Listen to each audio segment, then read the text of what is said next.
Today, we're diving into the advanced aspects of data center MVAC systems, focusing on critical water treatment processes. We'll cover key topics like sidestream filtration, chemical dosing, and blowdown techniques. Our goal is to maintain optimal heat transfer surfaces and material integrity while ensuring discharge quality, all without compromising the essential cooling availability that keeps data centers running smoothly. This module will provide a thorough understanding of how water quality management plays a vital role in system performance and longevity. This module focuses on water treatment and cleaning systems specifically for data center MVAC systems. Our primary purpose is to maintain heat transfer surfaces, materials, and discharge quality without compromising critical cooling availability. We aim to connect design intent, physical behavior, controls, and evidence, using generic engineering examples that are relevant for client training. By the end of this module, you will be able to explain water treatment and cleaning systems from the initial load through to rejection. You will also learn how to calculate the governing duty and operating margin, review different operational states including normal, maintenance, and failure scenarios, and build an auditable test and handover pack. This training is designed for a range of audiences including owners and operators, mechanical and controls engineers, commissioning authorities, as well as vendor and service teams. We will cover important components such as water quality sensors, chemical dosing, sidestream filters, pot feeders, ball cleaning systems, and blowdown treatment. Understanding key terms like cycles of concentration, oxidation reduction potential, total dissolved solids, and differential pressure is essential as we go through this material. Ultimately, the goal is to maintain system integrity and cooling performance through effective water treatment without any compromise. This module focuses on the mission-critical success criteria for water treatment and cleaning systems in data center MVAC systems. Safety, cooling continuity, and maintainability are evaluated as one integrated ecosystem. Starting with safety, our goal is to protect personnel and prevent any uncontrolled chemical release. It's essential to keep water chemistry within the approved operating envelope, and local safeties always serve as the final authority. Moving on to cooling continuity, we must maintain thermal stability even during treatment faults. This is achieved through strategies like duty and standby dosing and bypassable filtration. Additionally, manual sampling and controlled isolation remain crucial tools. Finally, maintainability is key. This means providing proper drains, lifting paths, and service clearances. We need the ability to isolate one asset without losing the necessary duty function, and we must verify the complete return to service state to ensure reliable operation. The core design principle here is that while treatment may stop temporarily, critical cooling flow always remains protected whenever it is safe to do so. As we dive into Module 08 on water treatment and cleaning systems, we'll focus on the risk lens and decision hierarchy that guides our approach. Here, 5 key factors: safety, thermal continuity, maintainability, efficiency, and evidence are evaluated together to ensure optimal system performance. Starting with safety, it's critical to protect both personnel and equipment by staying within the approved operating parameters and relying on local safeties as the final authority. For continuity, we implement duty and standby dosing pumps, use bypassable sidestream equipment, perform manual sample verification, and maintain controlled isolation to avoid losing cooling capacity. Maintainability means being able to isolate any single asset without compromising the system's duty. We also ensure proper access, drains, lifting routes, and service clearances are provided to facilitate maintenance, and we verify that equipment can return to service reliably after work is done. Understanding these elements ensures we maintain a balanced and safe water treatment system throughout operations. In this module, we focus on water treatment and cleaning systems within data center MVAC systems. The learning route follows a repeatable engineering chain, guiding us from design intent all the way through to operation. This chain includes key steps, starting with defining the design intent, gathering inputs, performing calculations, creating the architecture, setting up controls, conducting testing, gathering evidence, and finally, operating the system. We define the protected load and envelope, declare assumptions and failure states, and analyze critical factors like source water quality, materials of construction, temperature regimes, microbiological risks, discharge limits, and OEM water quality envelopes. On the controls side, important calculations like cycles of concentration, blowdown rates, and side stream flow rates help us maintain water quality efficiently. Understanding these components ensures we keep the system operating reliably and within specifications. In this module, we focus on water treatment and cleaning systems within Data Center MVAC operations. By the end of this training, you will be able to design, test, and operate these systems effectively.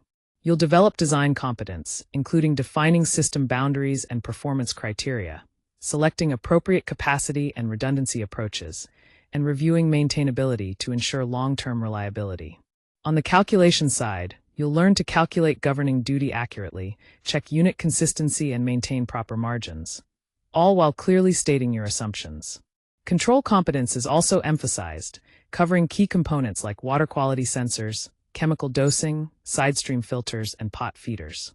Finally, you'll gain evidence competence, understanding important parameters such as cycles of concentration, oxidation reduction potential, total dissolved solids, and differential pressure, all crucial for optimal water treatment system performance. This module focuses on water treatment and cleaning systems, with a comprehensive agenda that takes us from the design basis all the way through to field evidence. We'll start by examining the system and boundary, emphasizing the importance of maintaining heat transfer surfaces, materials, and discharge quality without compromising critical cooling. Key components include water quality sensors, chemical dosing, side stream filters, pot feeders, and ball cleaning systems. Moving on to sizing and selection, we'll consider factors like source water analysis, materials of construction, temperature regimes, microbiological risks, discharge limits, and the OEM water quality envelope.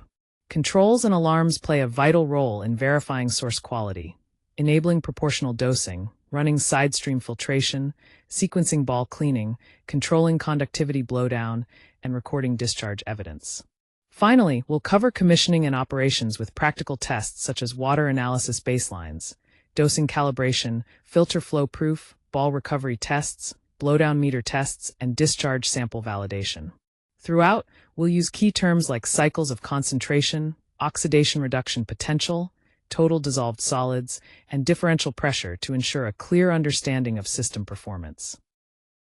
In this module, we focus on water treatment and cleaning systems, specifically emphasizing the cross-module COC rule, which states that cycles of concentration, or COC, should be used only for evaporative concentration. Starting with the evaporative loop, as covered in modules 4 and 5, this includes towers or wetted spray loops. Here, we face risks such as scale buildup, corrosion, biofilm formation, and discharge issues. To manage these risks, we target a COC of 10, but only where water chemistry allows it safely. Next, the dry air-cooled system, described in Module 3, operates without a tower or wetted spray loop. There is no evaporative concentration mechanism here, so no cooling tower COC calculations are necessary. Then we have the sealed closed loop from Module 7, including chilled water, cooling water, or glycol circuits. Risks here stem from oxygen ingress, dilution, and inhibitor loss. Control involves maintaining an approved pH, conductivity, and inhibitor envelope.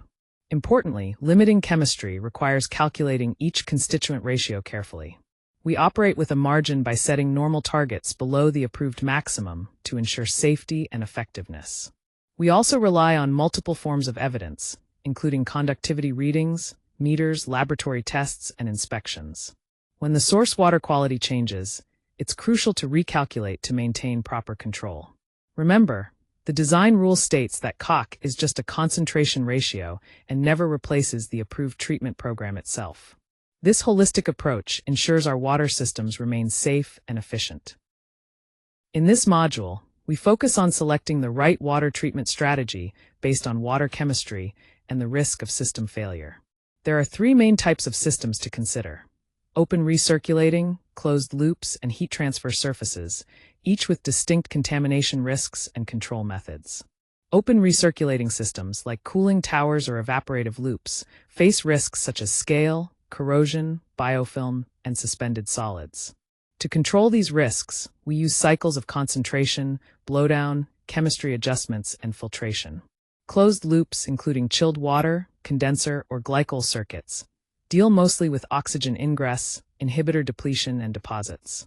Control here relies on minimizing makeup water, maintaining inhibitor reserves, and regular sampling. For heat transfer surfaces like condenser tubes and plate exchangers, fouling is a major risk as it reduces heat transfer efficiency and increases energy use. Control involves trending UA or approach temperatures and cleaning either online or offline as needed. Water analysis for makeup and circulating water, along with microbiological assessment, plays a crucial role. Material compatibility, temperature considerations, health and discharge compliance, and system maintainability, including sampling, isolation, redundancy, and access, must all be factored into the treatment plan. Ultimately, the key design rule is that water treatment must protect heat transfer without becoming a single point of cooling failure. This balance ensures system reliability and efficiency throughout operation. In this module, we focus on the system boundary and interface ownership within water treatment and cleaning systems for data center MVAC setups. Every interface requires a clear owner, along with defined signals, acceptance criteria, and restoration rules to ensure smooth operation. Let's break down the key interfaces, starting with the heat or fluid source, which involves components like water quality sensors, chemical dosing, side stream filters, pot feeders, and ball cleaning systems. Moving to the mechanical boundary, we need to consider supply and return conditions, isolation, pressure class, and all drain, fill, and vent points. On the controls side, the local controller holds ownership of safety, while CPOS or BMS coordinates the approved operational modes. Manual overrides are strictly controlled and alarmed to prevent mishaps. The electrical interface ensures continuity with normal, standby, and emergency power sources, manages load shedding and restart sequences, and defines the metering boundary. Finally, understanding the abbreviations like COC for cycles of concentration, ORP for oxidation reduction potential, TDS for total dissolved solids, and DP for differential pressure helps us communicate precisely about system performance and quality. This structured approach to interface ownership is crucial for reliable and efficient water treatment in data center MVAC systems. Here we focus on the discipline ownership within the data center MVAC system, ensuring every boundary and restoration authority is clearly defined. Mechanical, controls, electrical, and water quality responsibilities all converge at one testable interface, making coordination essential. Starting with the mechanical boundary, it covers ownership of supply and return conditions, as well as pressure class. It also defines critical points such as isolation, bypass, drain, fill, and vent, while ensuring cooling flow is maintained during maintenance. Next, the controls boundary involves the local controller managing safeties and interlocks, while the CPOS or BMS handles permissives, alarms, and trends. Manual overrides are carefully monitored with alarms and time limits. On the electrical side, it's important to define both normal and standby power sources, document loadshed behavior and restart order, and verify that local protection works even without CPOS. Finally, the water or evidence interface owns baseline analysis and maintains chain of custody. It also ensures dosing calibration and meter reconciliation are proven and indexes field values, commands, proofs, alarms, and final states. The interface rule essentially combines the owner, signal, acceptance criterion, alarm, and restoration authority into one clear framework. This clarity is key to seamless operation and maintenance across all disciplines. Now, let's dive into Module 08, which covers water treatment and cleaning systems in the data center MVAC system. This module focuses on the actual equipment used and the flow paths for samples, chemicals, solids, and discharge. First, we have the sample and analyze stage, where various flow cells measure conductivity, pH, ORP, and include a sample cooler to ensure accurate analysis. Next is the store and dose section, featuring bund tanks to contain chemicals safely, along with duty and standby pumps and a calibration column to maintain dosing accuracy. Then, to remove solids, the system uses separators, media or bag filters, backwash processes, and purging to keep the water clean and free of debris. For control discharge, crucial components include makeup meters, blowdown valves and meters, and tundishes, all designed to regulate and monitor water discharge effectively. Finally, there are key accessories to verify for safety and operational integrity, such as isolation valves, check valves, injection quills, relief and vent drains, sample return lines, leak detection systems, eyewash stations, proper labeling, and safe refill and replacement routes. This comprehensive setup ensures the MVAC system maintains optimal water quality and system reliability. In designing water treatment and cleaning systems for Data Center MVAC, establishing clear design criteria and declared assumptions is crucial. It all starts with a controlled input register to ensure credible calculations. Key factors include load and duty, which involve analyzing the source water, considering materials of construction, and understanding the temperature regime. Next, we must account for the climate and environment, paying close attention to microbiological risks, discharge limits, and the OEM's specified water quality envelope. Temperature architecture is another critical aspect, where supply and return values, dew point margins, and minimum to maximum allowable conditions define system performance boundaries. Additionally, hydraulic and airside criteria establish operational parameters, while redundancy ensures system reliability. Finally, we monitor growth factors to maintain system integrity over time. Understanding these interconnected components is essential for effective water treatment system design in data centers. On this slide, we're looking at the water treatment architecture, which follows a clear and systematic process. Measure, control, remove, and verify. It begins with makeup water, where the quality is assessed using a meter to ensure the source meets standards. Then, the water circulates through the system, moving from the cooling tower to the pump and finally to the chiller. Next, samples are taken from a fast loop with valid flow to provide accurate data for analysis. Based on these samples, doses are applied to manage scale, corrosion, and biological growth effectively. Following dosing, the water passes through filters designed to sweep, separate, and purge unwanted particles from the system. The final critical step is blowdown, which maintains the cycles of concentration and ensures proper discharge practices. It's important to note the control boundary here. The local water treatment controller is responsible for sampling validity, dosing, and blowdown interlocks, while the centralized CPOS or BMS receives all permissives, alarms, trends, and evidence, ensuring seamless monitoring and control of the entire process. In this module, we focus on sizing inputs and the verification checklist for water treatment and cleaning systems in Data Center MVAC setups. First, it's crucial to freeze your inputs before selecting equipment, making sure you clearly separate design margins from redundancy.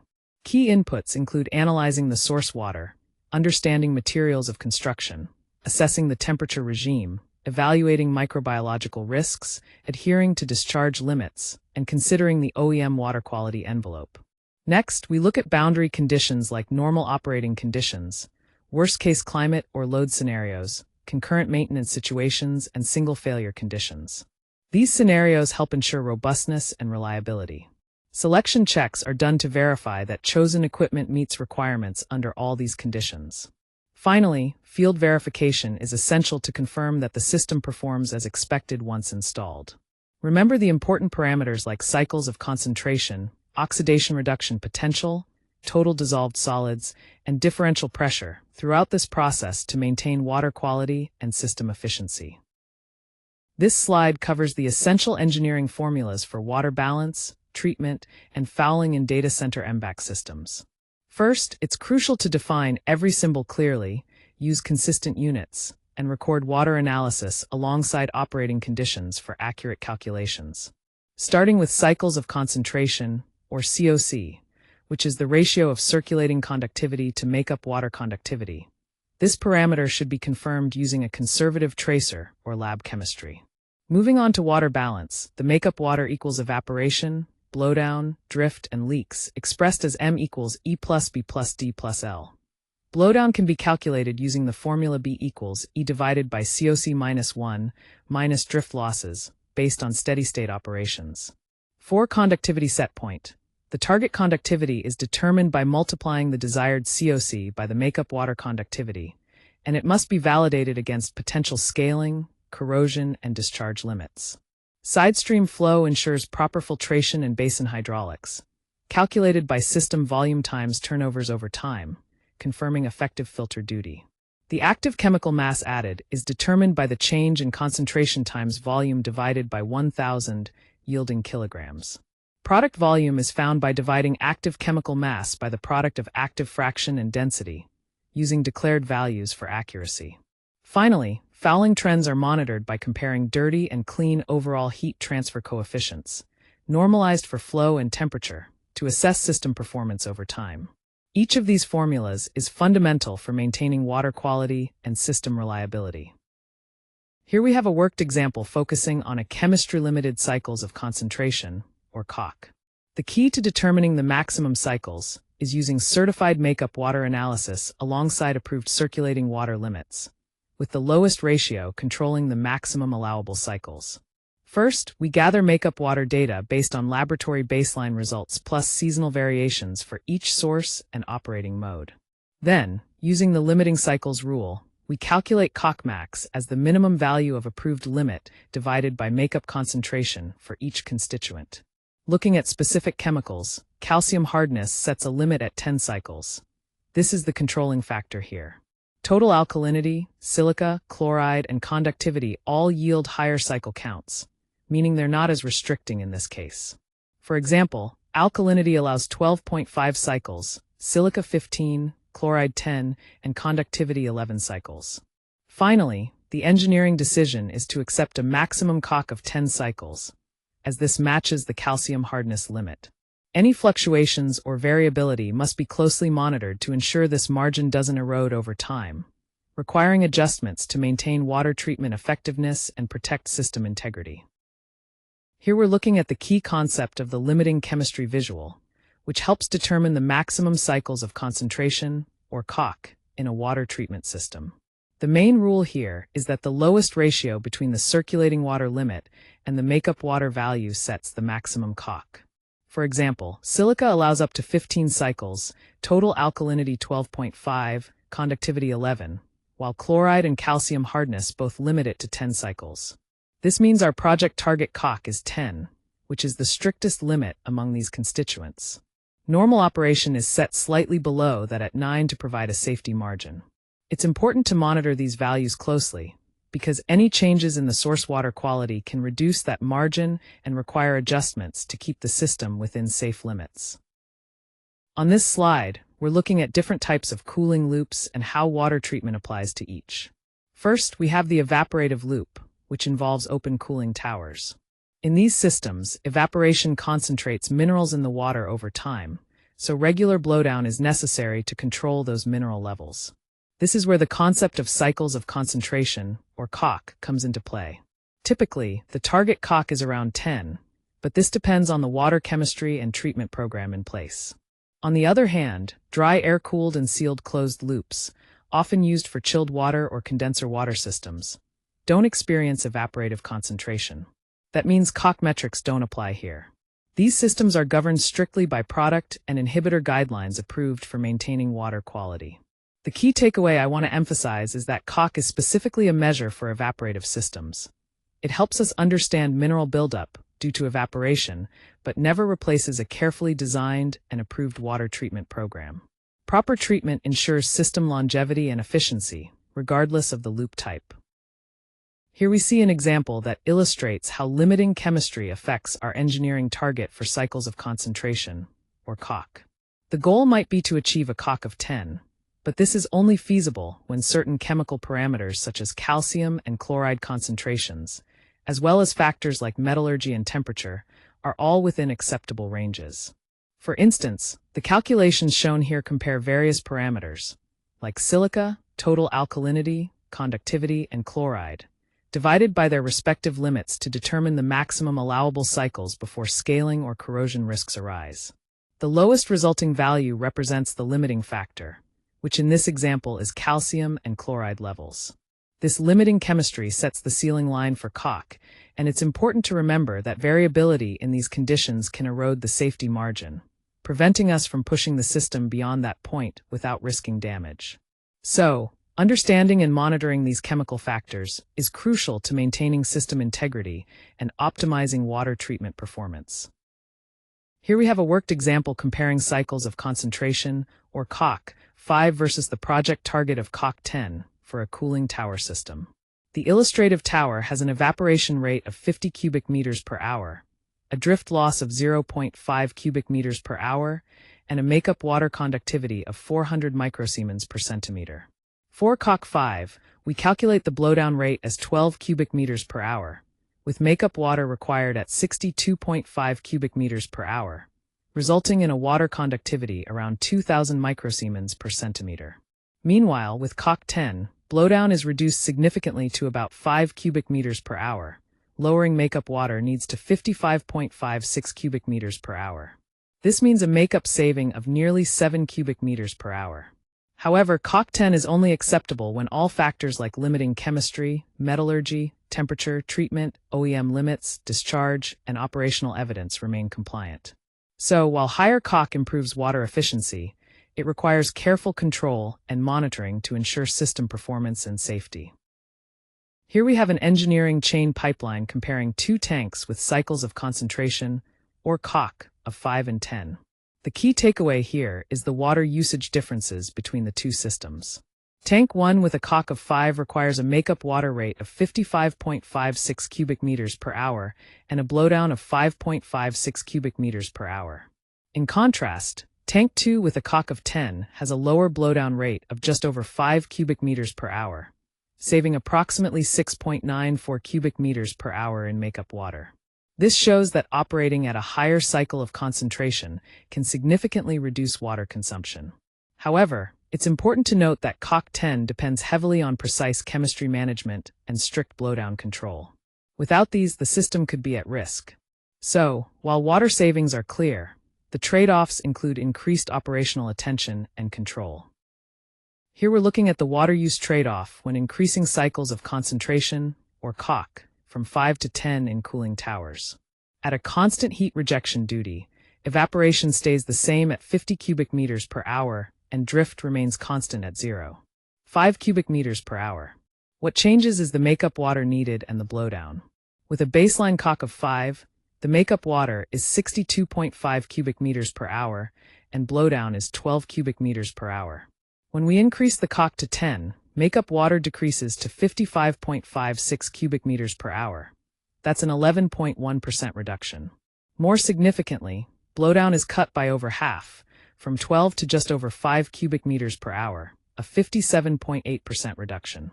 This means that raising the Cock primarily cuts blowdown water usage, more than reducing total makeup water.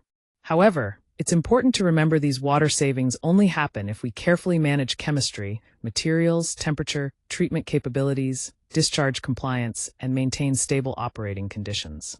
So while increasing Cock offers substantial blowdown reduction, it must be done thoughtfully to ensure system reliability and compliance. This slide walks us through a worked example of a closed-loop inhibitor top-up for a data center MVAC system. We start by calculating the active mass needed, which is 25 kilograms, based on a system volume of 100 cubic meters and a target increase of 250 milligrams per liter. Then, we convert this active mass using the product's strength and density, resulting in 62.5 kilograms of a 40% product, or about 54.3 liters of solution. The process involves 5 key steps. First, authorize the use of an approved product, ensuring compatibility and safety permits. Next, isolate and feed the product carefully with a pot feeder or metering pump to avoid air ingress. Then, mix and circulate the solution thoroughly with proper flow and filtration while venting safely. After that, verify the treatment by sampling and testing through an independent lab or field method. Finally, accept the results if the chemistry is within range, there are no leaks, and the system remains closed. Remember, this arithmetic calculation is not a substitute for chemical approval. The specialist or OEM must define the target chemistry, active ingredient fraction, dilution method, material compatibility, and safe handling procedures to ensure proper treatment. Here we have the closed-loop dosing process for water treatment in data center MVAC systems, broken down into 5 critical steps. First, every chemical addition must be authorized based on approved products, safety data sheets, compatibility, and permits. Next, we carefully calculate and convert the dosage to the actual volume of product needed, ensuring precision in the amount introduced. Then, we isolate and feed the chemical by lining up the pot feeder, preventing any accidental chemical release or air ingress. After that, the chemical is mixed and held by confirming flow through remote branches for the required duration to ensure thorough dispersion. Finally, verification takes place where a representative sample is analyzed, chemistry is accepted, and the system lineup is restored to normal. It's important to note the hold point here. No unverified product should be added, no blind dosing allowed, and the system must not return to automatic authority until both the chemistry and valve lineup are confirmed. This ensures safety and effectiveness in the entire dosing process. This slide covers a worked example for calculating continuous dosing pump capacity and tank autonomy in a water treatment and cleaning system. We start with the makeup flow, which is 60 cubic meters per hour, and the active target concentration is 8 milligrams per liter. From this, we calculate the active demand, which comes out to 0.48 kilograms per hour. Then, considering a 30% strength product with a density of 1.15 kilograms per liter, we convert this to a product flow rate of 1.39 liters per hour. The key formula here is product flow equals makeup flow times active target divided by product strength and density. Adding a safety margin of 1.25 leads us to a pump size of 1.74 liters per hour. Other important factors include turndown to cover minimum load and calibration, autonomy calculated as tank volume times 80% divided by product flow, giving 144 hours, and redundancy to ensure reliable operation with duty and standby pumps. Finally, acceptance involves calibration checks and tank mass balance. Remember, this is an illustrative example. Actual system design must be approved by specialists or OEMs to ensure all safety and operational requirements are met. In this worked example, we'll calculate the continuous dosing pump capacity and tank autonomy for an open-loop feed system. We start with the makeup flow, which is 60 cubic meters per hour, and an active target concentration of 8 milligrams per liter. Multiplying these, we find the active demand is 0.48 kilograms per hour. Next, we factor in the product strength and density. Using a 30% product concentration and density of 1.15 kilograms per liter, we convert the active demand to a product flow rate of 1.39 liters per hour. Adding a 25% margin for safety, we size the pump at 1.74 liters per hour. After that, we consider turndown to cover the minimum load and calibration range, and calculate tank autonomy. With a 250-liter tank filled to 80%, autonomy comes out to 144 hours at this dosing rate. Finally, we address redundancy with duty and standby pumps, and ensure acceptance through calibration and mass balance. Keep in mind, this is an illustrative example. Actual design must be approved by specialists or original equipment manufacturers, considering factors like product specifics, injection points, and safety requirements. This slide outlines the control sequence for water treatment and cleaning systems, which follows a structured process: sample, validate, dose, filter, clean, and discharge. Every command within this sequence demands a valid sample, proven flow, a permissive state, and a clearly defined restoration path to ensure safety and effectiveness. It starts with sampling, where fast loop flow is confirmed and temperature checked. Then, validation ensures sensor quality, and that reference methods are available. Next comes dosing, which requires pump readiness and precise rate and time boundaries. The process continues with removing solids using sweep and filter actions, verified through differential pressure and backwash proof. Cleaning surfaces involves ball cycles or work orders, while monitoring recovery closely.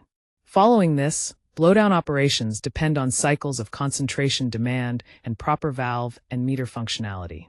Lastly, the system verifies chemistry and trend data to restore normal authority. If a failure or safety concern arises, dosing or discharge is stopped, cooling flow is retained if safe, alarms are triggered, and verification occurs with independent samples or instruments. The failed domain is isolated, and functions are restored one at a time to maintain system integrity. Each stage of dosing, blowdown, backwash, and ball clean incorporates specific conditions to ensure optimal operation and safety.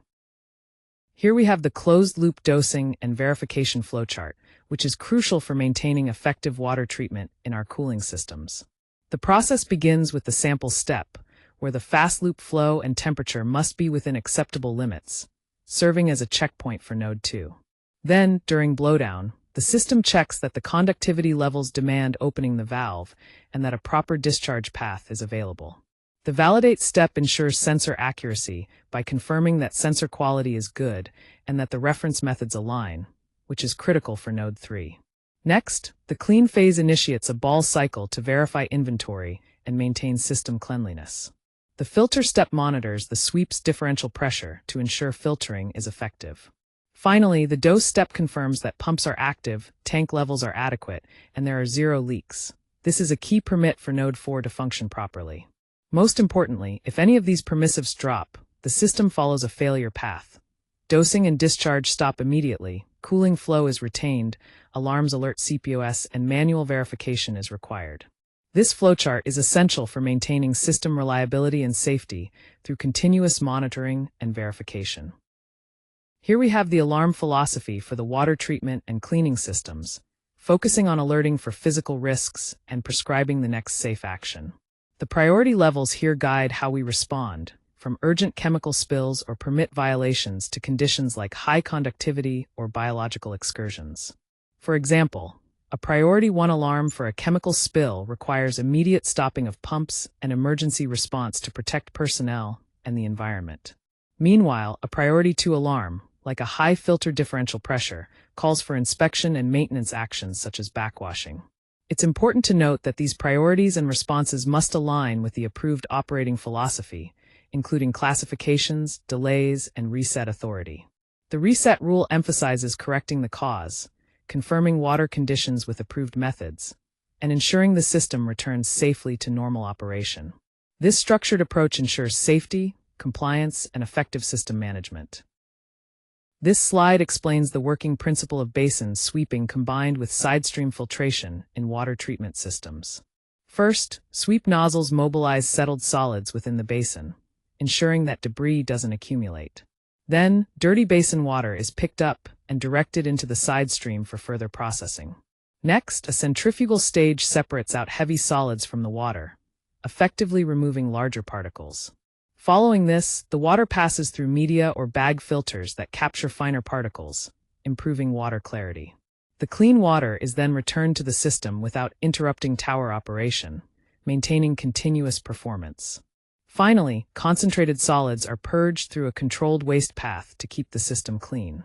It's important to note that sidestream filtration primarily controls suspended solids and does not replace treatments addressing scale, corrosion, or microbiological issues. On this slide, we're working through a detailed example of sidestream filtration flow and redundancy for water treatment in a data center MVAC system. The key to sizing the system correctly begins with solids characterization, which includes understanding the particle size distribution, total suspended solids, and basin deposition. This helps define the exact removal curve needed, rather than relying on just a micron rating.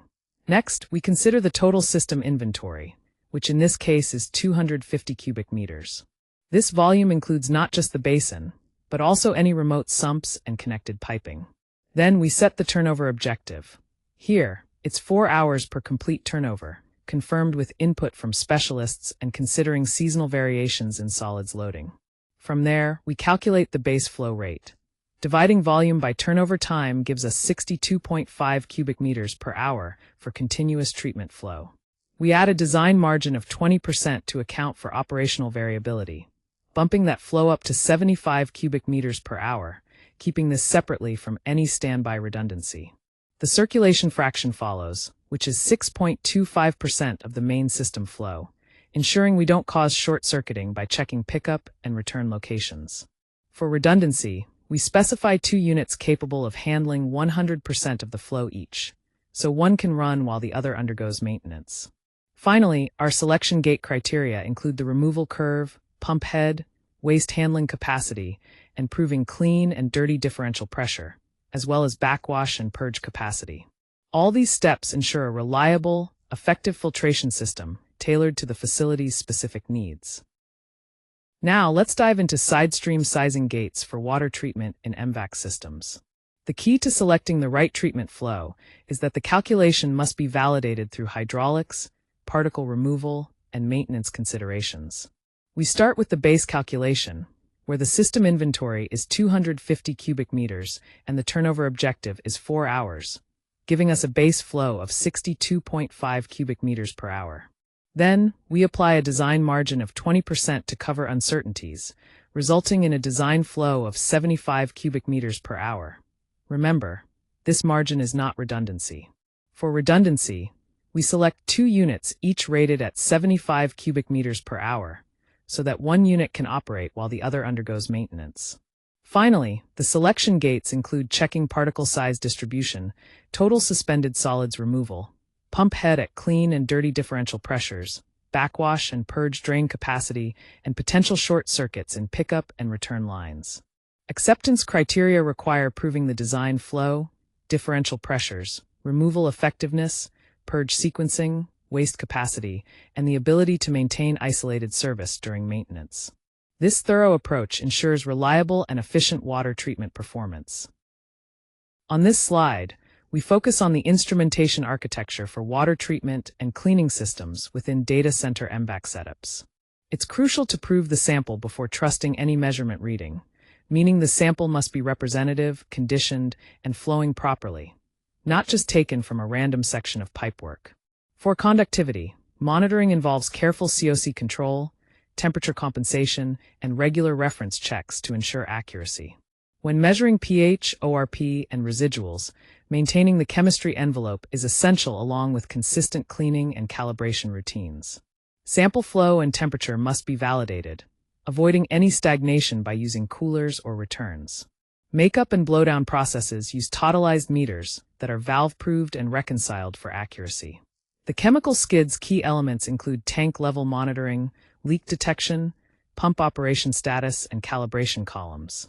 The local controller handles bounded sequences, alarms, trend monitoring, and CPOS interface integration. Finally, every instrument should be tagged with detailed information, including range, units, calibration status, bad quality behavior, alarm delay, trend intervals, acceptance methods, and failure response, to ensure the entire measurement system is reliable and well documented. On this slide, we're looking at the sample conditioning and measurement panel overview.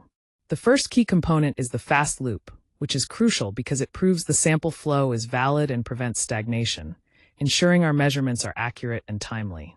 Next, the conductivity cell plays a vital role in controlling the cock blowdown process, and it requires temperature compensation to maintain precision. Alongside this, the pH, ORP, and residual sensors govern the overall chemistry envelope and provide the necessary signals to control dosing pump permissives, keeping chemical levels balanced and safe. We also have calibration columns, which serve as a physical and visual confirmation of the chemical skid pump output. This is an important quality control step to verify dosing accuracy. Remember, the sample must be representative, properly conditioned, and flowing smoothly to form the first link in the measurement chain. This goes beyond just piping attached to an analyzer. It's fundamental to reliable water treatment and cleaning system operation. Here we have a comprehensive performance dashboard that gives us a complete view from the water source all the way to the heat transfer surface. It's crucial to normalize data against variables like load, weather, makeup water quality, and operating hours before drawing any conclusions from trends. This dashboard tracks key metrics such as cycles of concentration and conductivity, comparing actual performance against targets and identifying setpoint excursions. We monitor makeup and blowdown water flow rates to ensure water balance closure, and evaluate filter differential pressure to assess baseline cleanliness and backwash effectiveness. Chemical intensity is measured by product-to-makeup ratios and active residuals, while corrosion control involves monitoring coupon and probe rates specific to the system's metallurgy. Biological control is tracked through residual levels, microbial counts, and compliance with treatment programs. Finally, condenser condition is evaluated by parameters like approach temperature and UA, as well as ball recovery rates. All this data is integrated in the decision layer to correlate chemistry, water usage, solids removal, corrosion, biology, and condenser approach. The goal is to act on the physical causes of any issues, then verify restored performance to keep the system running optimally. Here we have the performance dashboard for our water treatment and cleaning systems. This dashboard integrates key metrics like chemistry balance, mechanical health, and cock actual versus target, helping us get a comprehensive view of system performance. You'll notice filter DP curves, where a normal reading indicates a warning state, signaling when maintenance is needed to avoid performance drops. For water management, we track makeup and blowdown volumes, with makeup at 1,245,000 liters and blowdown at 124,500 liters, maintaining a closure rate of 10% for efficient water recycling. Chemical risk is monitored closely, with active chemical intensity levels ensuring biological and corrosion control without overuse. Thermal efficacy is tracked through condenser approach temperatures, aiming for a target of 4 degrees Celsius, currently achieving 3 to 4 degrees, which is excellent. Moreover, the ball recovery rate exceeds the target at 98.5%, indicating effective system cleaning. Remember, it's critical not to evaluate these metrics in isolation. Correlating chemistry, water use, and thermal performance gives us the complete picture for optimal system management. On this slide, we're focusing on resilience in water treatment and cleaning systems, specifically how to remove common mode dependencies from the treatment train. Redundancy is only effective if you can isolate, maintain, and restore one domain without compromising safe cooling water control. To achieve this, we look at several critical components. For measurement, we use online sensors paired with reference methods and independent sample points. In dosing, implementing duty and standby pumps along with proper chemical inventory and transfer routes is essential. Filtration strategies should include parallel or bypass options with adequate backwash and waste capacity. Control and power systems require local protection, uninterruptible power supplies, and manual fallback options while monitoring CPUS status. Water and discharge management needs reliable makeup sources, meters, blowdown valves, and approved drains. Lastly, ball cleaning must have bypass and maintenance isolation, plus a sufficient collector and ball inventory. The common mode challenge arises when shared elements like sample headers, controllers, drains, chemical delivery, power supply, or isolation valves fail. The key is ensuring the system continues to operate safely and the data remains trustworthy even under these conditions. This comprehensive approach is what keeps the cooling water control robust and reliable. On this slide, we focus on the concept of blast radius architecture and how shared dependencies can actually undermine redundant equipment in water treatment systems. When multiple treatment functions rely on the same sample header, drain route, or controller, a single failure can disable several systems at once. For example, a single sample header that's blocked or stagnant can lead to the wrong chemical dose and improper blowdown. Similarly, sharing chemical delivery routes means if the common tank or transfer path fails, both dosing trains become unavailable. The same applies to having a single drain route, which if blocked, stops both blowdown and backwash processes. And if there's only one controller or UPS, power or logic failures can halt the entire coordinated treatment effort. We also see risks when makeup water or meters are shared. Any failure can invalidate mass balance and conditions of compliance. Even common isolation through one valve or bypass can prevent proper maintenance without compromising system duty. To mitigate these risks, the key strategy is to physically separate measurement, chemical delivery, control power, and discharge paths whenever needed. It's essential to implement independent manual fallback options and ensure restoration happens in one domain at a time to keep the system robust and reliable. Here we have the blast radius architectural diagram, which highlights some critical failure points within the water treatment system. If power drops, the local intelligence dies, causing all sensors to read dead water. This leads to dosing and blowdown failures. In addition, if any blockages occur, all sensors will again read dead water, stopping both dosing and blowdown processes. This causes a chain reaction where blowdown stops, backwash stops, and ultimately, you see spikes in conductance of condensate and filters clogging. The system then faces blackout, route stops, and overall failure. To prevent this, the mitigation strategy calls for true redundancy, physically separating measurement lines, dosing lines, control power, and discharge paths. It's also crucial to have proven manual fallback procedures to maintain operation if automatic controls fail. This slide covers the commissioning levels 1 through 3 for water treatment and cleaning systems in Data Center MVAC systems. At commissioning level 1, we focus on design review and factory acceptance testing, ensuring the approved submittal is met, factory performance and controls are verified, and any defects are properly closed. Moving to level 2, the installation phase, it's critical to confirm correct tagging and orientation, proper isolation, drain and access points, cable and pipe termination, and accurate sensor locations.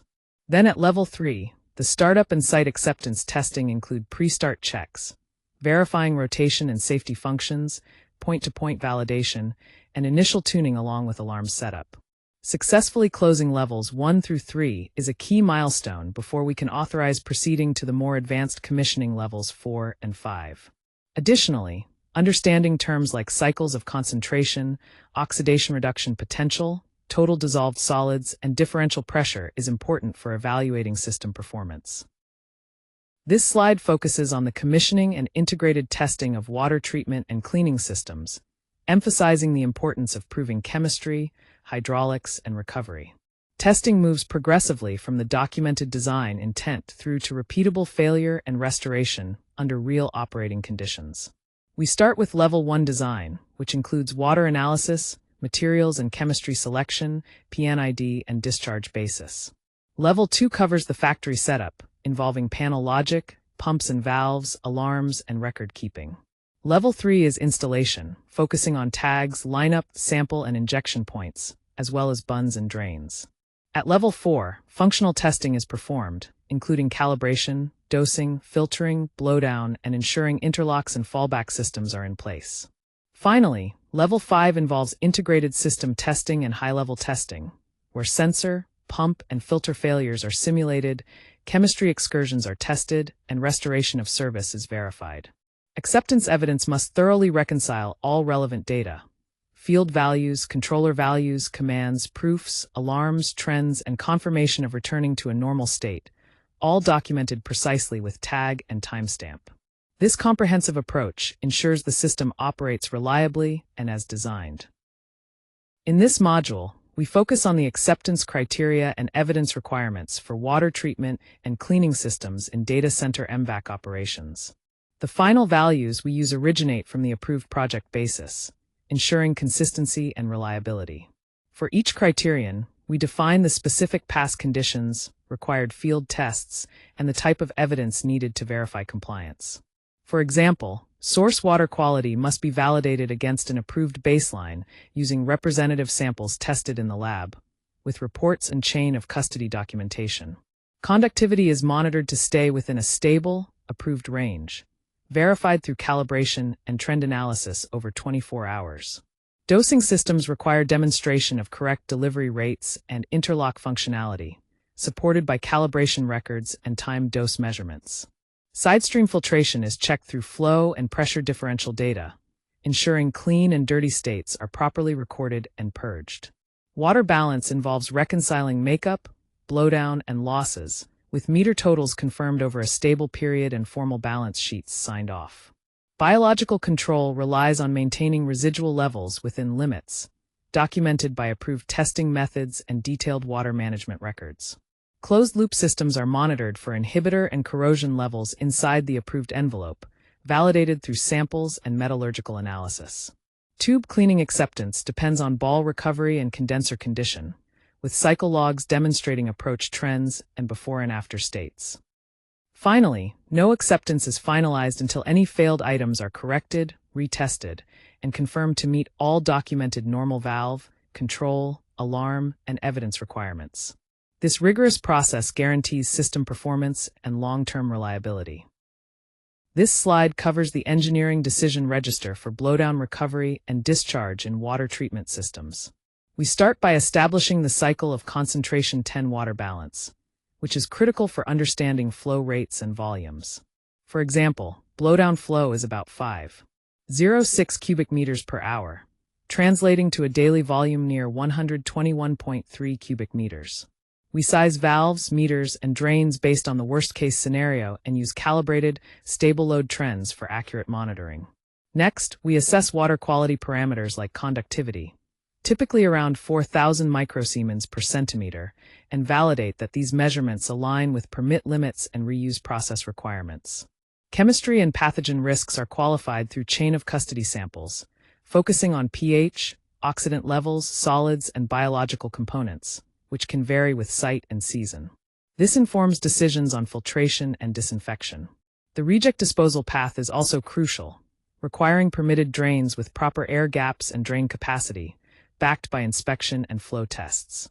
In failure scenarios where valves, meters, or drains are unavailable, safety measures include inhibiting flow if safe, triggering alarms, and activating contingency plans with trip actions and recovery logs.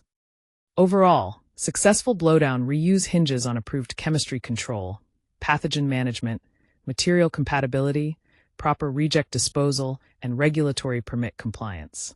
This comprehensive approach ensures system reliability and environmental safety. On this slide, we focus on the critical role of failure mode and effects analysis, or FMEA, in water treatment and cleaning systems within a data center's MVAC system.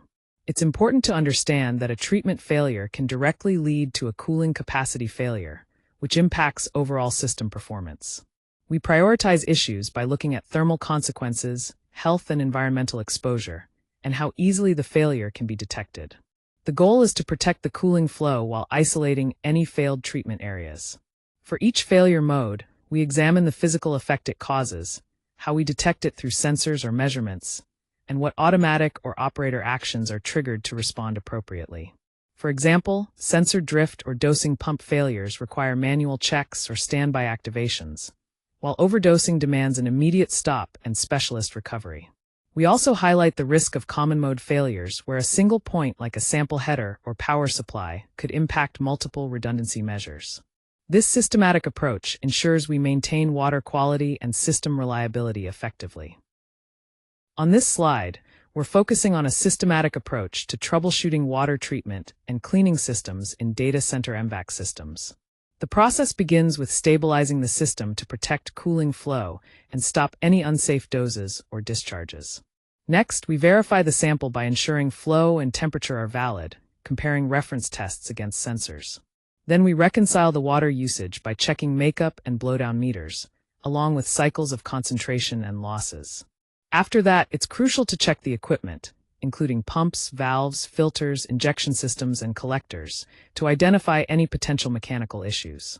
Following this, we review the chemistry, looking for changes in the source water and monitoring residuals, scaling, biological activity, and corrosion. Finally, we prove recovery by confirming a stable trend supported by normal authority and clear evidence. Throughout this process, the hold point reminds us to pause if there's any uncertainty about sample validity, chemical identity, safety protocols, or system isolation. This structured evidence chain ensures a controlled, reliable path to restoring normal system operation. In this module, we focus on the standard operating procedure for controlled sampling and chemical addition within data center MVAC systems. The key here is to protect personnel, maintain proper water chemistry, ensure cooling continuity, and comply with discharge regulations by following one authorized sequence. We start by declaring authority, permits, safety data sheets, and personal protective equipment. Next, we verify sample flow and temperature along with the field and reference results.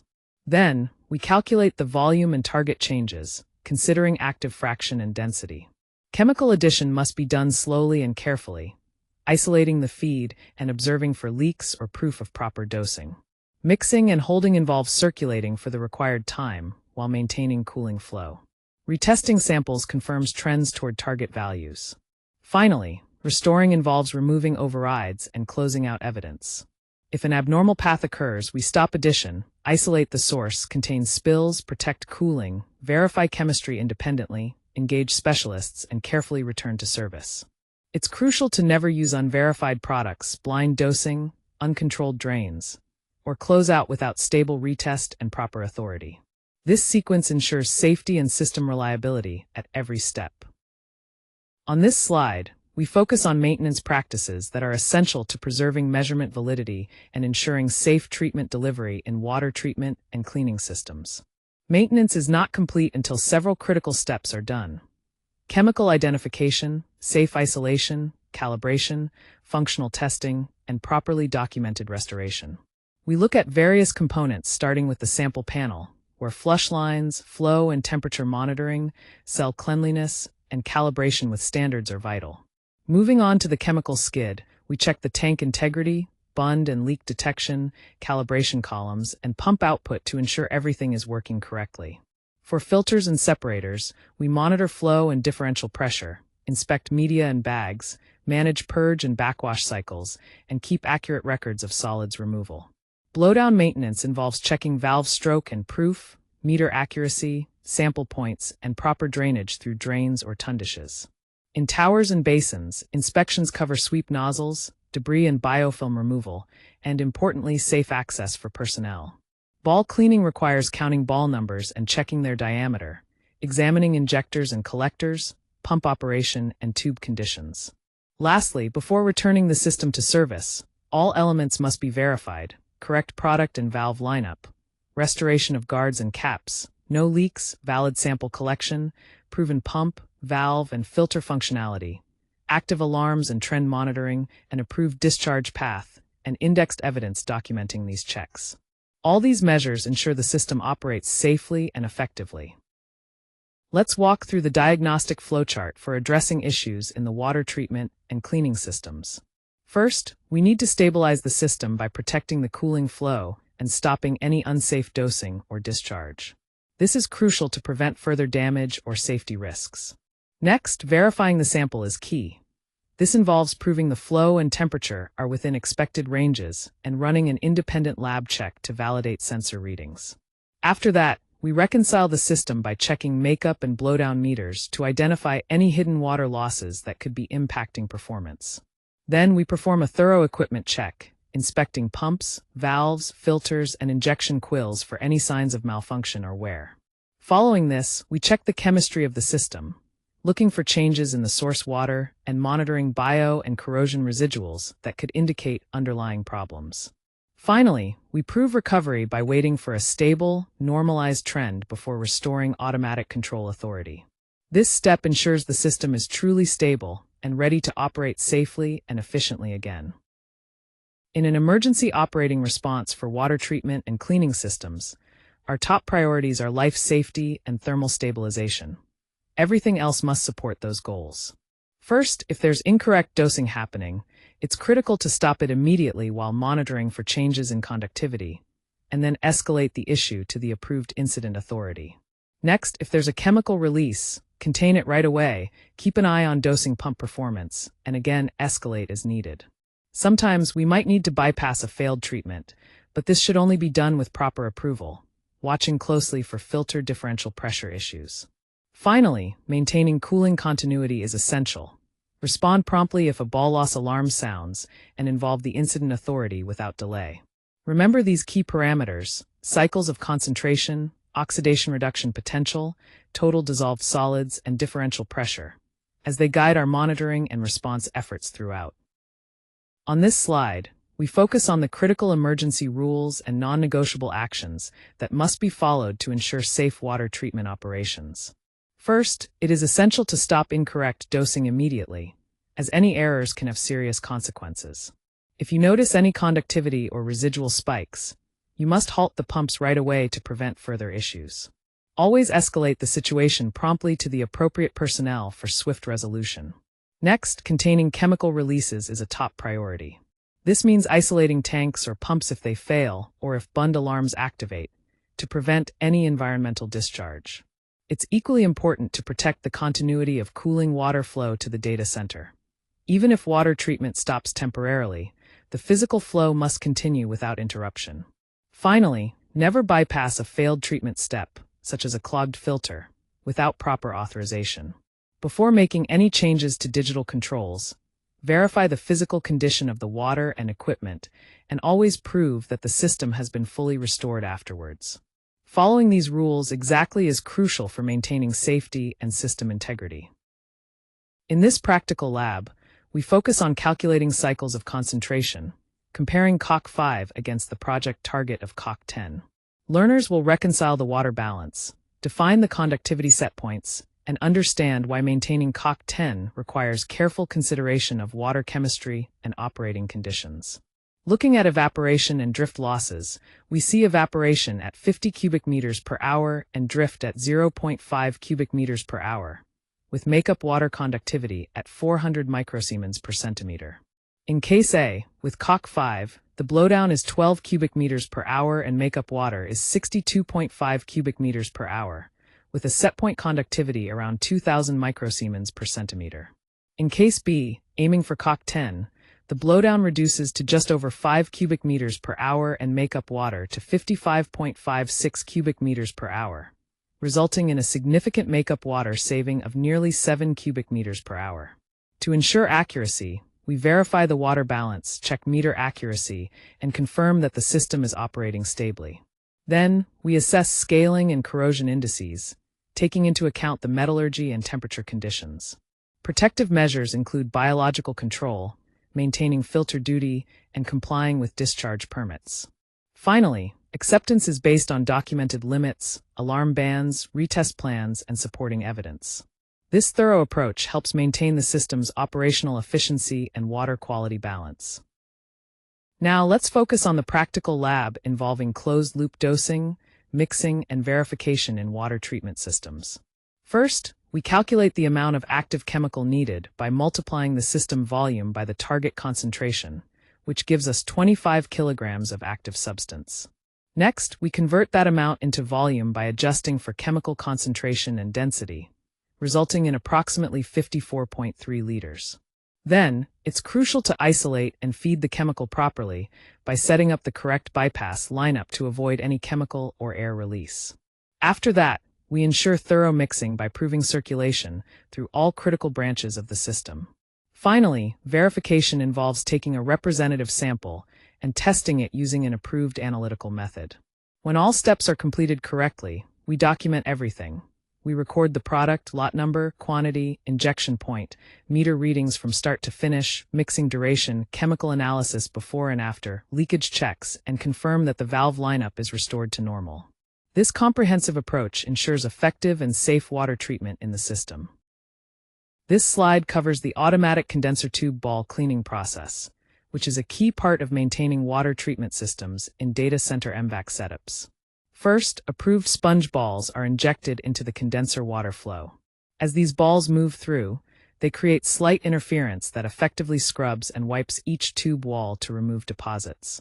Downstream, a screen collects the balls without blocking water flow, ensuring continuous operation. Then, a pump and controller recirculate the balls back to the injection vessel for reuse. Finally, the system verifies ball count and recovery by monitoring collector differential pressure and performance trends. It's crucial to remember that the ball material, diameter, hardness, and cleaning frequency must be carefully matched to the tube geometry, metallurgy, water chemistry, and OEM specifications to ensure optimal cleaning and avoid damage. Let me walk you through the automatic condenser tube ball cleaning system sequence. First, we inject the cleaning balls into the condenser supply flow. These balls have an interference fit that allows them to effectively wipe the tube walls as they travel through, preventing fouling. Next, downstream, a vortex collects the balls without blocking the bulk water flow, ensuring continuous operation. Finally, a pump recirculates the balls back to the injection vessel, ready to be sent through the system again. We know this system is successful when we see consistent ball count recovery, stable collector differential pressure, and maintained thermal approach trends. Here we have a worked example demonstrating automatic tube cleaning ball recovery in a condenser system.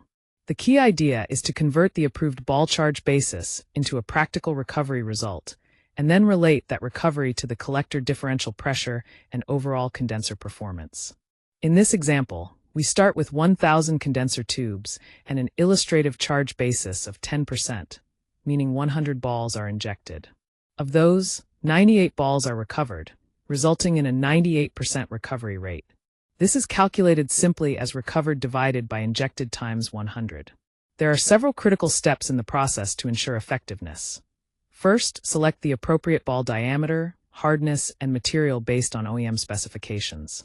Next, verify that flow passes through all tubes with no bypass. Then carefully monitor the differential pressure to keep it below the approved limit. Once the pressure reaches the hold point threshold, injection stops and recovery begins. Finally, trends such as approach temperature and UA values before and after cleaning cycles are analyzed. The approved system sets key parameters like ball size, hardness, injection frequency, recovery threshold, and collector differential pressure limits to ensure reliable and efficient tube cleaning. This example highlights how closely managing these factors delivers consistent, high recovery and maintains condenser performance. Now, let's focus on the handover evidence and operating readiness, which is crucial for ensuring that the asset is truly ready to be put into service. The asset is considered ready only when all technical, procedural, and competency evidence is complete.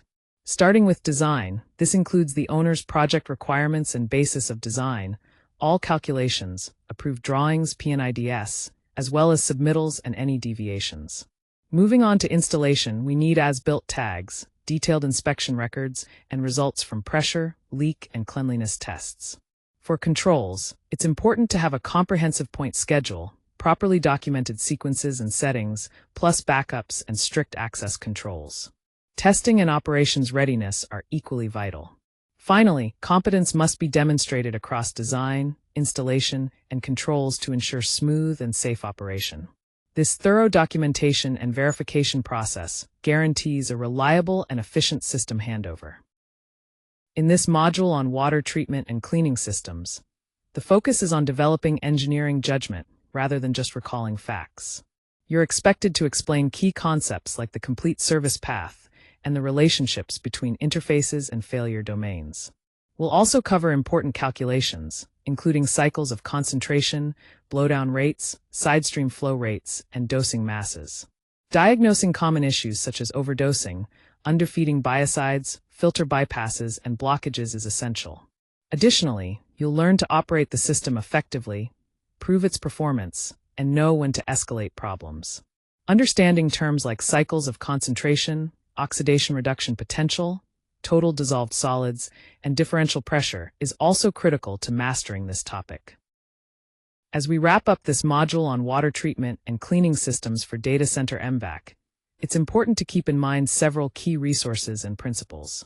The primary guidance comes from respected sources like DOE FEMP, EPA WaterSense, CDC, and ASHRA, which provide essential information on cooling tower management, filtration, and water system risk management. On the equipment side, technical principles from vendors such as LACOS, TAPRAGA, and ChemTreat guide filtration, condenser cleaning, and corrosion control. But remember, final equipment choices should fit your specific project needs. When documenting your project, solid evidence like basis of design, P&IDs, water analysis, and control sequences is crucial. Finally, the core water treatment process follows 5 essential steps. First, measure to get a representative sample. Then control dosing and blowdown. Next, remove solids and deposits, verify chemistry and system performance, and finally recover to restore normal operational authority. Keeping these steps front and center helps ensure a reliable and efficient water treatment system. As we close out Module 08, the key focus is on protecting heat transfer through controlled water chemistry. A successful water treatment system ensures that the cooling path remains available. The samples we collect are representative, responses to issues are bounded, and all evidence is auditable. We start by understanding the water source, considering both its quality and variability. Accurate measurement relies on valid sampling and proper calibration. Treatment involves dosing, filtration, and cleaning processes. Control means setting permissives and limits to maintain system stability. Performance factors include the cooling on contact, corrosion prevention, biological control, and overall heat transfer efficiency. Finally, evidence must be properly tagged, timed, and tested to confirm system health. Remember to always verify the physical water condition and equipment state before adjusting controls. There are no generic limits. Water chemistry, metallurgy, temperature, and permits define the acceptable operating envelope. If treatment fails, always fail safely by protecting critical cooling flow. And when restoration is needed, prove it by retesting chemistry, alarms, trends, valve lineup, and operation authority. Next up, we'll move on to Module 09, covering airside distribution, containment, and control.